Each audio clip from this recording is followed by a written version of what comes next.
handicap en entreprise, quelles avancées?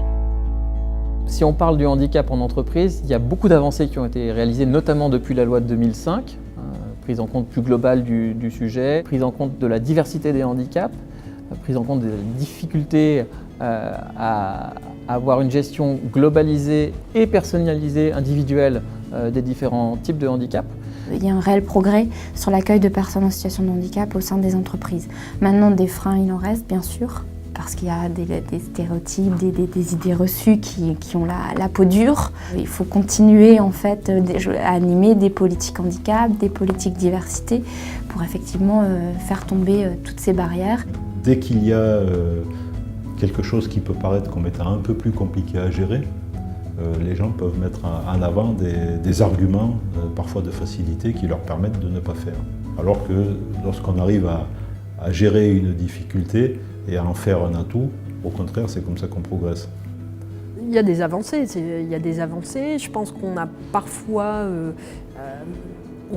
encore un peu de mal à relier handicap et travail, c'est-à-dire à dire on peut travailler et être reconnu travailleur handicapé. Ça reste quelque chose qui est un peu rugueux encore, qui résiste. Heureusement, la situation s'améliore. Je dirais même qu'il y a une accélération de l'amélioration. Néanmoins, le taux de chômage des personnes handicapées reste le double de celui des personnes ordinaires.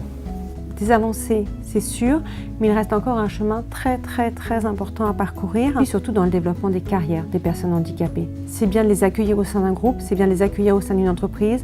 C'est très important de pouvoir leur offrir une carrière en fonction de leurs compétences et en fonction de leurs aspirations. Plus on parle de handicap et plus on progresse sur ce sujet, plus on apprend de l'autre et des personnes qui sont en situation de handicap, mieux on apprend à travailler ensemble. Maintenant, je pense qu'il faut continuer dans cette voie-là et sur l'optique, personne en situation de handicap est un collaborateur comme tout le monde et on peut ne pas hésiter à lui confier n'importe quel type de mission puisque c'est sur les compétences qui seront jugées et pas sur un handicap.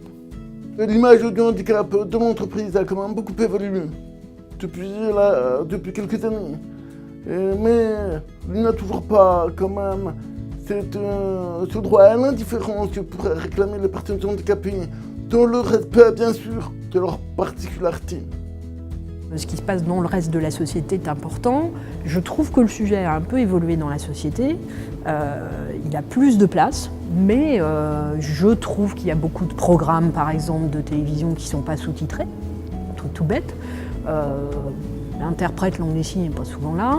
Les freins dans les évolutions de carrière qui, moi, me semblent les plus forts aujourd'hui, c'est d'avoir des managers qui continuent à considérer que le handicap d'une personne l'empêchera de suivre un parcours de formation. C'est en fait focaliser une fois de plus sur le handicap, alors qu'il faut focaliser sur les capacités de la personne. Je crois qu'on peut dire effectivement qu'il y a eu un certain nombre d'avancées sur la question du handicap en entreprise. Pour moi, la plus grande avancée, c'est la question de la volonté. Oser parler de handicap et de compétences, parler de carrière et handicap, et dire qu'on va faire quelque chose parce que ça nous concerne tous ou ça nous concernera tous. Je crois que ça, c'est le grand changement.